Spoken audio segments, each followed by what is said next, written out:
Gerakan bersih-bersih pesisir pantai dilakukan sejak Rabu pagi hingga sore kemarin. Kabupaten Buleleng yang memiliki garis pantai terpanjang di Bali langsung mengeksekusi aksi ini dengan melibatkan berbagai pihak, salah satunya Polres Buleleng untuk membersihkan sampah di sepanjang pesisir pantai. Fokus utama pembersihan yakni sampah plastik yang bertebaran di kawasan pantai.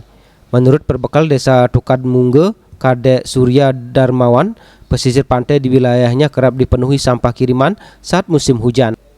Hal ini disebabkan adanya dua aliran sungai yang membawa sampah dari hulu ke hilir. Sejak Januari lalu, sampah kiriman yang terkumpul bahkan mencapai sekitar 2 truk.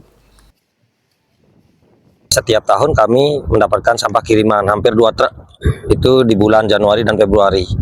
Itu setiap Januari paling tidak 2 truk ada sampah kiriman karena kami berdekatan dengan dua arus sungai, Sungai Tukadbangke dengan sungai-sungai penyangga di sebelah pantai. Itu sampai nyambung ke desa-desa tetangga dari hulu ke hilir.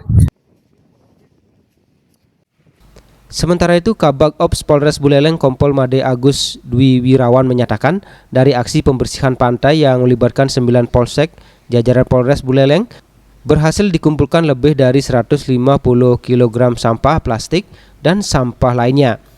Seluruh sampah tersebut selanjutnya dibawa ke tempat pembuangan akhir. Ia menambahkan kegiatan ini merupakan tindak lanjut dari instruksi Presiden RI serta Kapolri untuk segera menangani persoalan sampah di perairan Bali.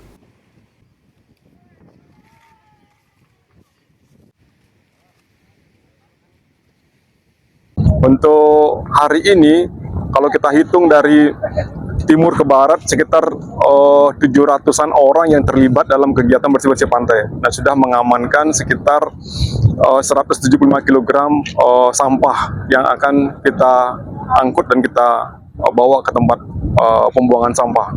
Yang dilaporkan oleh jajaran Polsek, banyak sampah plastik, kemudian juga sampah-sampah kiriman yang berdekatan dengan arus sungai.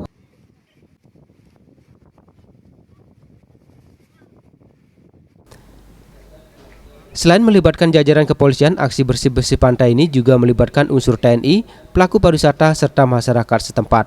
Yasir Yuli, Bali TV.